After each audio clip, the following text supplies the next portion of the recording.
반갑습니다. 박한식 교수와 함께 선을 넘다. 오늘도 교수님 모시고 이야기 나누겠습니다. 반갑습니다. 네, 반가워요. 네, 안녕하세요. 안녕하십니까. 자, 오늘은 대만 문제 얘기를 좀 하는 게 좀 필요하겠습니다. 그 교수님께서 이제 중국 문제 저번에 이제 이야기 좀 해주셨는데 그것도 연관된 나라죠. 대만 문제가 있는데 대만 집권당이 최근에 지방선거에서 참패를 했다 이런 보도가 있었습니다. 그래서 대만의 네, 역사 그리고 민진당이라는 당이 어떤 당인가 그리고 이것이 이번 선거 결과가 어떤 의미인가 이런 얘기를 좀 짚어보려고 합니다. 그 대만 얘기를 많이 네, 듣고 이제 미국이 대만 문제에 굉장히 관심이 많고 또 개입을 하고 영향력을 주고 있죠. 그리고 특히 올해는 그 하원 의장이 대만을 방문하면서 중국과 미국 간의 긴장이 굉장히 높아져가지고 중국이 최초로 대만 상공을 가로지르는 그 미사일 발사 훈련 이런 것까지 진행을 하면서 굉장히 긴장이 높아졌던 과정이 있었거든요. 그래서 이번 선거 결과 뭐 지방선거긴 하지만 이 선거 결과가 굉장히 중요한 의미를 갖게 된 것 같아요. 그래서 이 주제를 좀 다뤄보려고 하고요. 그 11월 26일 날인가요? 이때 이제 지방선거가 치러졌는데 21개 현장 뭐 이렇게 가운데서 집권당이 5석만 확보하고 나머지 다 패배했다는 거예요. 그런 선거 결과가 나왔습니다. 그 대만 집권당이 그 반중 친미 행보를 굉장히 강화하고 있는 가운데 또 중국이 직접적인 무력 시위를 했고 이런 상황에서 선거가 치러졌는데 집권당이 패배했다. 이게 좀 중요한 의미를 또 내포하고 있는 것 같습니다. 그래서 이 문제를 우선 다뤄보기 전에요. 대만이 어떻게 성립됐냐. 우리로서는 주로 관광지로 많이 그 친숙하단 말이죠. 한국에서는. 그래서 예, 대만이 어떻게 성립됐는지 좀 간략하게 좀 설명 부탁드리겠습니다. 대만은 중국에서 모택동 혁명을 일으킬 때 이제 여기저기 다 모택동군이 승리를 했거든요. 그래서 장개석 국민당 군이 바다 건너 대만에 갔다고. 대만에 가는 게 한 200만 될 거예요. 그런데 갈 때 사람이 없었는 게 아니거든. 본토에서 건너간 사람들은 15%밖에 안 됩니다. 85%는 대만 주민이 있었어요. 그 사람들은 청나라 때 글로 가는 사람이 대부분이고 그렇지만은 거기에 사는 원주민이랄까 터를 잡고 사는 사람들이 있었습니다. 그런데 국민당 장개석 정부가 들어가서 권력을 독차지를 다 했거든. 그러니까 85% 국민들이 불만을 가지고 있었어요. 그런 상황에서 민진당, 민주진보당이죠. 그게 이제 정당으로서 정식으로 성립이 됐어요. 독립을 원하는 당이에요. 중국의 일부가 아니고 중국과 관계가 없는 독립된 국가를 원하는 당이 바로 이 당이었어요. 그런데 중국에서는 독립을 원하는 당을 용납할 수 없지 않아요?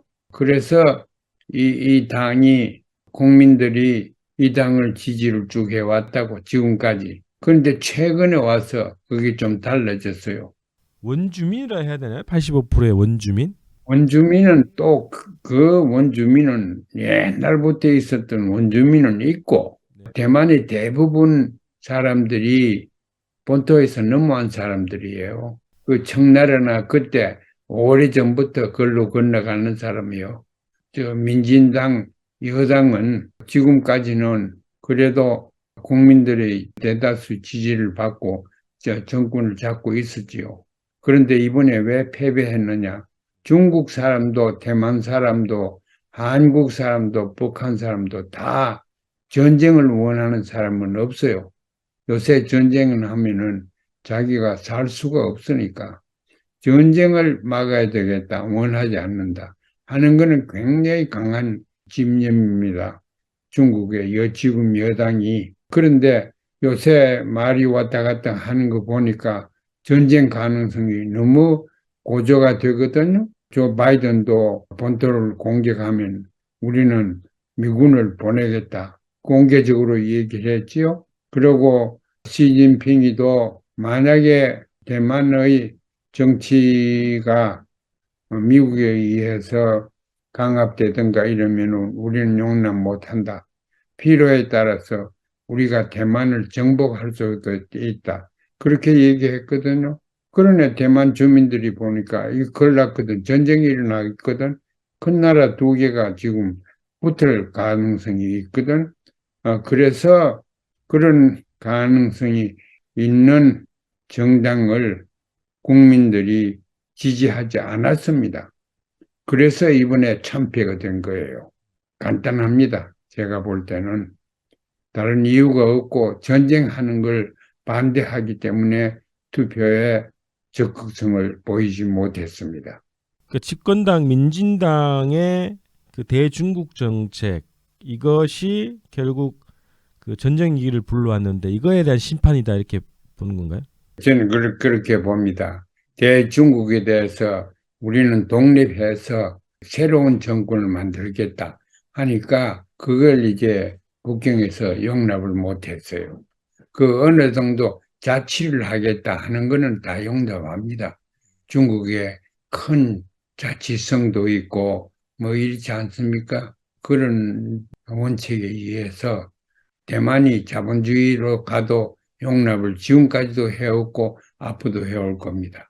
그러나 중국에서 독립해서 독자적인 국가를 만들겠다 하는 것은 절대 용납 안 할 겁니다.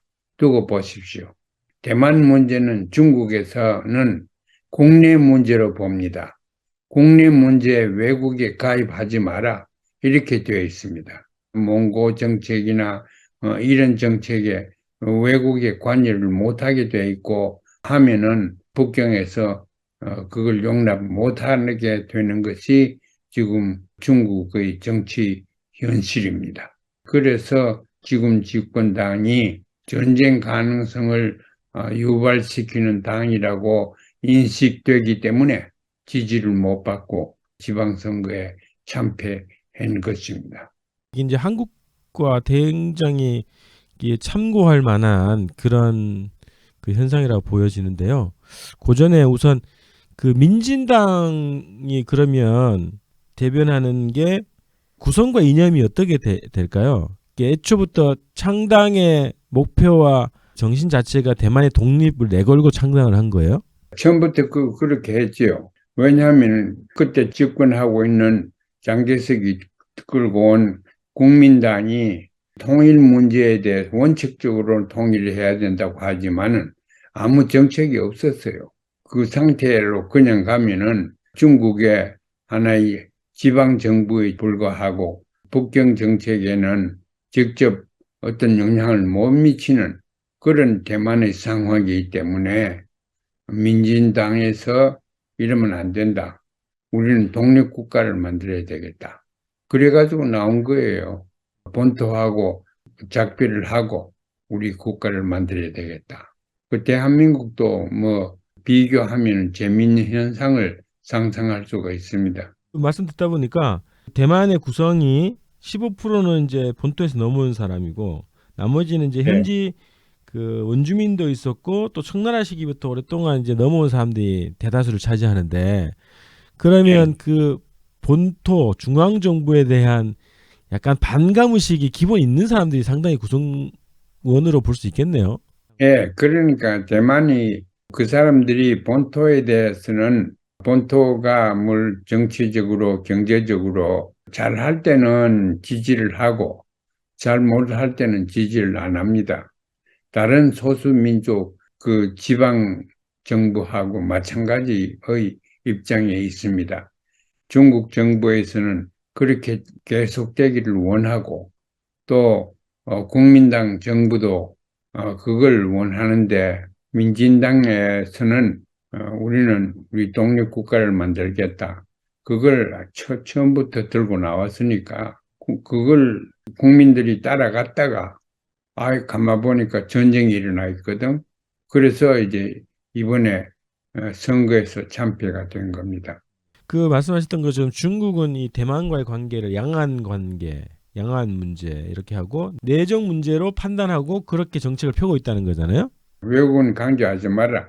우리는 대내적인 정치 문제니까 관계하지 마라. 그래서 한국 문제도 중국에서는 관계를 안 하는 것을 원칙을 하고 있습니다.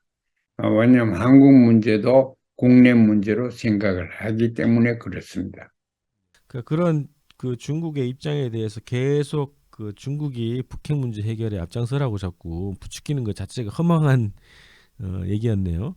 그 또 궁금한 건 뭐냐면 국민당이 오랫동안 집권당이었고 민주당으로 이렇게 정권이 넘어간 게 90년대 후반인가요?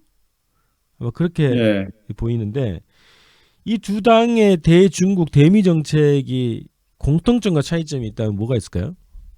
중국에 관해서는 국민당은 결국 한 나라니까 통일되어야 된다. 통일은 우리식으로 말하자면 자본주의식으로 되는 것이 바람직하다. 그 가능성 항상 가지고 있는 거예요. 중국이 자본주의화되고 경제제도가 달라지면은 우리가 자본주의적 민주주의를 본토에서 이룩할 수 있다. 우리가 일정한 역할을 할 수 있다. 이게 국민당의 입장입니다. 그런데 지금의 여당의 입장은 그렇지 않습니다. 따로 끊어가지고 우리는 우리가 살 길을 찾자. 이렇게 나오는 거지요. 그게 좀 핵심적인 차이라고 볼 수 있습니다. 중요한 차이입니다.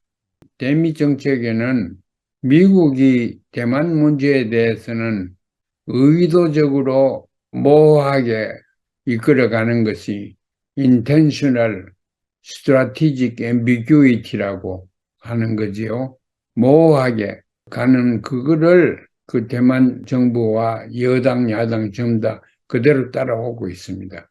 그러니까 저는 어떤 느낌이 들었냐면 이 민진당이 어쨌든 대만 독립을 주장하고 반중국의 입장에 있는 미국의 입장과 같기 때문에 민진당이 절대적으로 미국 관계를 우선시하는 정책, 그러니까 친미 정책을 더 분명하게 지금 취하고 있는 것이다. 이렇게 좀 봤거든요.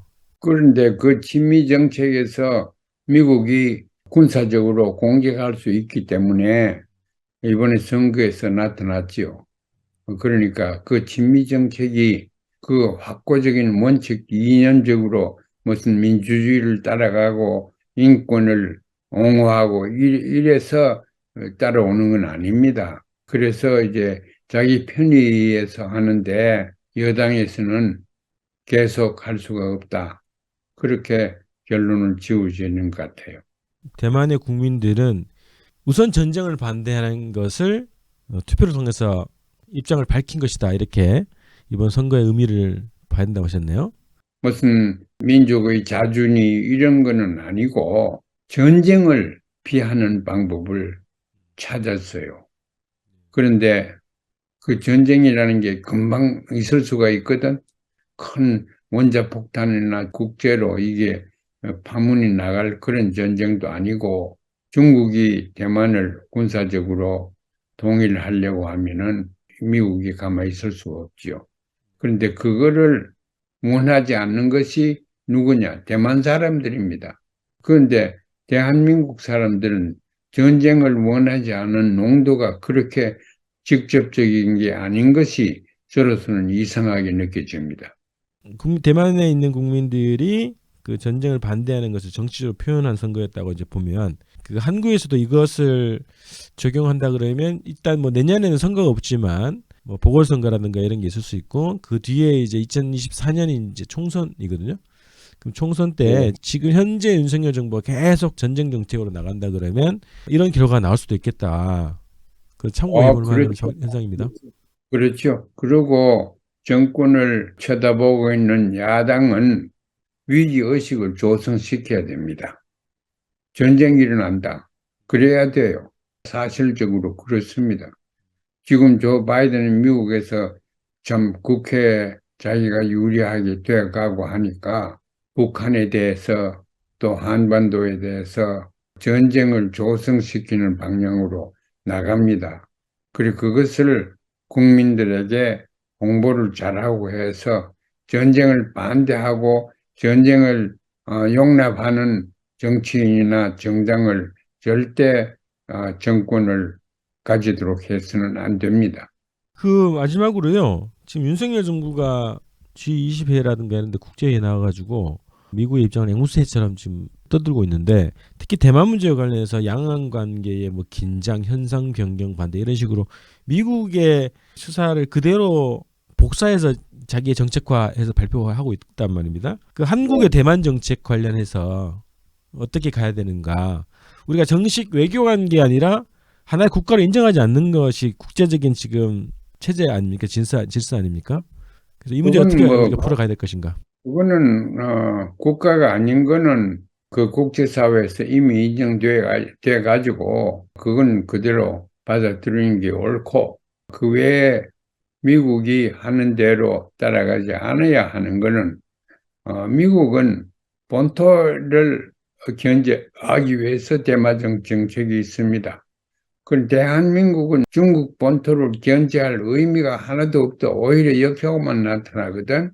그래서 한국은 대만 정책을 대중 정책과 같이 동시에 좀 복잡하지만 그렇게 생각해서 대한민국 국익에 맞는 정책을 모색해야 해야 됩니다. 그러니까 미국이 중국을 반대하고 대만을 지지한다고 해서 대한민국이 그렇게 나가서는 국리에 당장 해가 됩니다. 그 문제는 국제적인 문제지만은 절대 미국의 앞장을 우리가 뒤따라가서는 안 됩니다.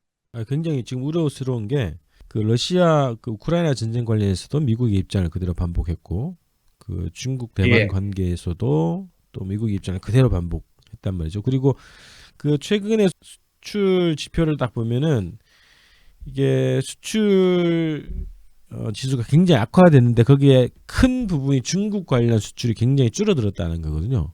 이게 바로 무역이나 경제 문제에 바로 영향을 미치는 건데, 왜 이렇게 가는지. 지금 국제적으로 경제 문제가 심각한 위기 상황인데 외교 안보 그- 문제를 이렇게 풀어가니까 경제에도 굉장히 큰 타격이 오고 있다는 그런 거거든요. 그렇게 해서는 안 되죠. 세계 전체를 보면은 지금 세계 질서가 크게 변하고 있습니다. 이 물밑에서 변하는 조짐이 지금 많지요.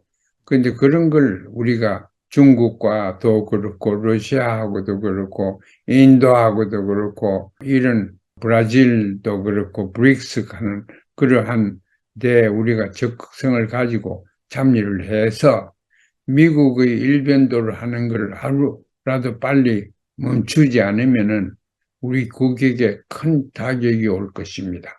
그 대만 문제와 관련해서는 그동안 이제 대중국 그 외교 관계를 수립하면서 대만과의 국교를 단절하는 방식으로 그 대한민국이 보수 정부 시절에 그렇게 했잖아요. 근데 예, 예. 그것까지 지금 깨고 있다, 지금 윤석열 정부가. 미국의 음. 이해관계를 중심으로 자기의 그 대한민국의 외교 정책을 펼치고 있어서, 대한민국의 외교가 아니고 미국의 외교를 실천하는, 실행하는 그런 역할을 하고 있어서 굉장히 지금 심각한 상황이라고 이렇게 분석이 됩니다. 대한민국은 지금 이 정권은 미국의 하나의 식민국가에 불과합니다. 그래서 미국 하는 거를 도와주고 그렇게 해야 정통성을 유지할 수 있는 그런 정권이기 때문에 대한민국 정부로서는 큰 손상이 있는 그러한 정부입니다. 자, 이렇게 해서 대만 집권민진당의 최근 지방선거 참패를 주제로 이야기 나누겠습니다. 다음 시간에 뵙겠습니다. 고맙습니다. 네, 안녕히 계세요.